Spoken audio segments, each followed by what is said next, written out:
வணக்கம் உறவுகளே, நான் தான் உங்கள் ஜெயசௌந்தர்யா. இந்த இனிமையான நேரத்திலே என்னுடைய இனிமையான வணக்கத்தை நான் மீண்டும் ஒரு முறை தெரிவித்துக் கொள்கின்றேன். இந்த பதிவு எதுக்குன்னு சொல்லி பார்த்துக்கிட்டிங்கன்னா, அதாவது திரேதாயுகம் மலியுகங்களை எல்லாம் கடந்து இந்த கலியுகத்திலே, இந்த இயற்கையான பூமியிலே, இறைவனோட படைப்பிலே கலியுக மக்களாக நாம் பிறப்பெடுத்திருக்கின்றோம். இந்த கலியுகத்திலே நாம் பிறப்பெடுக்கிறோம் என்று சொன்னாலே, முன் ஜென்மத்தில் நாம் வாழ்ந்த வாழ்க்கை, அதாவது நாம் செய்த பாவ புண்ணியத்தின் விளைவாக இந்த ஜென்மத்திற்கான விதி தீர்மானிக்கப்பட்டு நாம் பிறப்பெடுத்திருக்கின்றோம். அப்பேற்பட்ட இந்த வாழ்க்கையிலே நமக்கு யார் தாயாக இருக்க வேண்டும், யார் தந்தையாக இருக்க வேண்டும், உடன் பிறந்த சகோதர சகோதரிகள், உற்றார் உறவினர்கள், யாரை நாம் கணவன் மனைவியாக அடைய வேண்டும், அவரவர் வாழ்க்கையின் நோக்கம் என்ன, அனுதினமும் அவர் சந்திக்கக்கூடிய நபரின் மூலமாக அவர் வாழ்க்கையில் நிகழக்கூடிய இன்பத் துன்பங்கள், அதிசயங்கள், அவை இன்னும் சொல்லிக்கொண்டே போகலாம் ஏராளமாக. அத்துணையுமே ஏற்கனவே விதிக்கப்பட்ட விதியின் பிரகாரம் இந்த ஜென்மத்தில் நம் வாழ்க்கை நகர்ந்து கொண்டே போய்கொண்டிருக்கின்றது.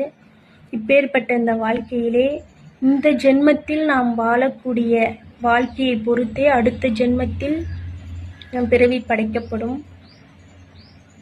இந்த இன்பம் துன்பம் இரண்டுமே நிறைந்த இந்த வாழ்க்கை, இன்பத்தை இன்பமாக அனுபவித்து வாருங்கள், துன்பத்தை இதுவும் கடந்து போகும் என்று கடந்து வாருங்கள். அனைவரிடத்திலும் அன்பு காட்டுங்கள்.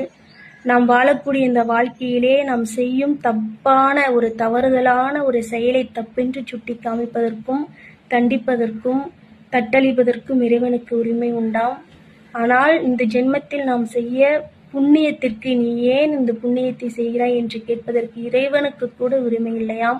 அப்பேற்பட்ட புண்ணியத்தை அனைவரும் செய்து மறுபிறவியின்றி, அதாவது இறைவன் ஆலயத்தில் மட்டுமே இருக்கிறார் என்பதை முற்றிலும் மறுத்து அவரவர் மனதில் இருக்கிறார் என்பதை நீங்கள் அறிந்து அவரவர் மனசாட்சிக்கு கட்டுப்பட்டு இறைவனுக்கு நேர்மையாக உங்களுடைய வாழ்க்கை இன்பமாக ஒரு இனிதான வாழ்க்கையை வாழ்ந்து அனைவரிடத்திலும் அன்பாக இருங்கள்.